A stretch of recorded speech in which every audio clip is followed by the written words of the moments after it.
నమస్కారం NSTV news కి స్వాగతం. నా పేరు సంధ్య. ముందుగా వార్తల్లోని ముఖ్యాంశాలు. జగిత్యాల జిల్లా మెట్పల్లిలో రాబోయే మున్సిపల్ ఎన్నికలను దృష్టిలో పెట్టుకుని మెట్పల్లి పట్టణంలో బీఆర్ఎస్ పార్టీ తరపున ఎమ్మెల్యే డాక్టర్ కల్వకుంట్ల సంజయ్ గారు విస్తృతంగా ఎన్నికల ప్రచారం నిర్వహించారు. పట్టణంలోని పలు వార్డులలో పర్యటిస్తూ ప్రజలతో నేరుగా మాట్లాడి కాంగ్రెస్ పార్టీ పాలనపై తీవ్ర విమర్శలు చేశారు. ఈ సందర్భంగా కాంగ్రెస్ ప్రభుత్వం అధికారంలోకి వచ్చి 2.5 సంవత్సరాలు పూర్తయినా ఇప్పటి వరకు ఇచ్చిన హామీలు అమలు కాలేదని ఎమ్మెల్యే ఆరోపించారు.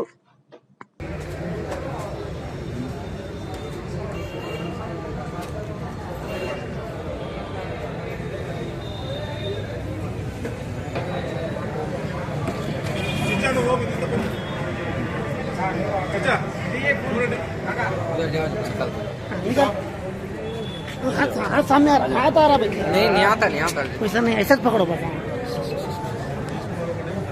फोटो में मार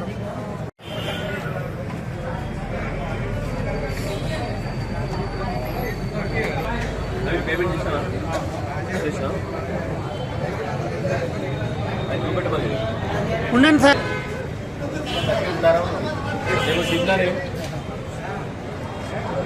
अटकुल बनाना करते फिर बीच में जर्नलिज्म का काम कर रहा हूँ, फिर चाय बना रहा, ऐसे लोग से सीखना चाहिए. बहुत मेहनत कर लेते हैं, इतना मेहनत और कितने लोग करेंगे.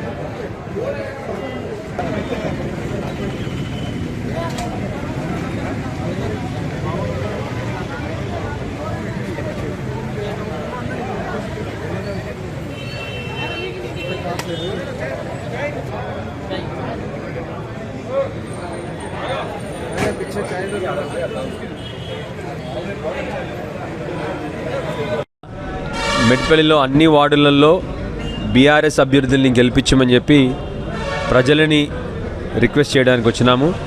గత 2.5 సంవత్సరాల్లో కాంగ్రెస్ ప్రభుత్వం ఏర్పడిన తర్వాత ఇందిరమ్మ పాలన అని చెప్పేసి నిజంగానే 65 సంవత్సరాలు అంటే స్వాతంత్రం వచ్చినాక 65 సంవత్సరాలు ఇక్కడ పరిపాలించిన వాళ్ళందరూ కూడా మన రాష్ట్రాన్ని భ్రష్టు పట్టించినారు.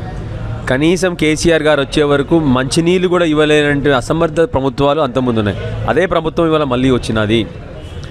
కనీసం కరెంటు కూడా ఇవ్వలేకపోయినారు. అప్పుడు కేసీఆర్ గారు వచ్చిన తర్వాతనే 9.5 సంవత్సరాల్లో జరిగిన అభివృద్ధి ఏమైనా జరిగింది తెలంగాణలో అంటే కేవలం కేసీఆర్ గారు ఉన్నప్పుడు జరిగిన అభివృద్ధి తప్ప ఇవాళ 2.5 సంవత్సరాల్లో కనీసం మెట్పల్లి పట్టణంలో ఒక ఇటుక పిల్ల కూడా వేయలేనిది అసమర్థులు వీళ్ళు.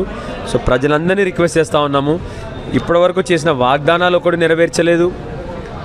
కనీసం ఇప్పటివరకు మన మున్సిపాలిటీలో ఒక డెవలప్మెంట్ చేయలేదు, మున్సిపాలిటీ అభివృద్ధి చేయలేదు. ఇప్పటివరకు వీళ్ళకి ఓట్లేస్తే మెట్పల్లిలో అరాచకం తప్ప ఇంకేం ఉండదు. దయచేసి ప్రజలందరినీ కోరుతా ఉన్నాను, మన మెట్పల్లిని మనం కాపాడుకుందాము, మన మెట్పల్లిని మనం రక్షించుకుందాము, మన మెట్పల్లి బ్రహ్మాండమైన మున్సిపాలిటీగా తయారు చేసుకుందామని చెప్పి మెట్పల్లి ప్రజలందరినీ కోరుతా ఉన్నాను. బ్రహ్మాండంగా అన్ని చోట్ల కారు గుర్తు మీద ఉన్న క్యాండిడేట్లను గెలిపించి అభ్యర్థులను గెలిపించి మంచిగా మళ్ళొకసారి గులాబీ జెండా మెట్పల్లి పట్టణంలో ఎగరేయాలని చెప్పి కోరుతా ఉన్నాను.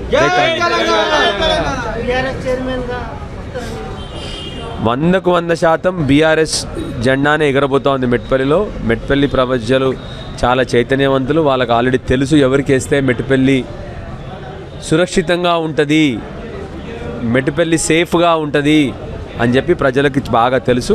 సో 100% బీఆర్ఎస్ కార్యకర్తలనే తప్పకుండా గెలిపించి చైర్మన్ కూడా బీఆర్ఎస్ నాయకులు ఉంటారు. కొరుట్లాలో కూడా బ్రహ్మాండంగా ఎంత అరాచకం చేస్తూ ఉన్నారు అంటే కొరుట్లాలో వీళ్ళ భయం అప్పుడే ఏర్పడింది. ఇప్పటికీ 2-3 క్యాండిడేట్లని నామినేషన్ వేయకుండా కూడా ఎత్తుకుపోయేంత దరిద్రమైన పరిస్థితుల్లో ఉన్నారు. ఈ రౌడీజం, ఈ అరాచకం ఏ రోజు కూడా కొరుట్ల కాన్స్టిట్యున్సీలో లేదు. ఇవాళ మళ్ళీ ఆ వాతావరణం వచ్చింది అంటే వాళ్ళు భయం ఎంత భయపడుతున్నారో, ఎంత అసమర్థులో. ప్రజాస్వామ్యంలో ఓటు ఎవరైనా ఎలక్షన్లో నిల్చోవచ్చు, ఎవరైనా ఓట్లు వేస్తారు. ప్రజలు మన్ననలు పొందాలి తప్ప క్యాండిడేట్ని కిడ్నాప్ చేస్తాము, అభ్యర్థులను కిడ్నాప్ చేస్తామంటే ఇంతకంటే మూర్ఖత్వం, అరాచకం ఏమి ఉండదు. మీరు ఏమనుకున్నా కూడా ప్రజలు తప్పకుండా మళ్ళీ మిమ్మల్ని బుద్ధి చెప్తారు. కాంగ్రెస్కి ఈసారి తప్పకుండా ప్రజలు బుద్ధి చెప్తారు. జై తెలంగాణ. జై తెలంగాణ.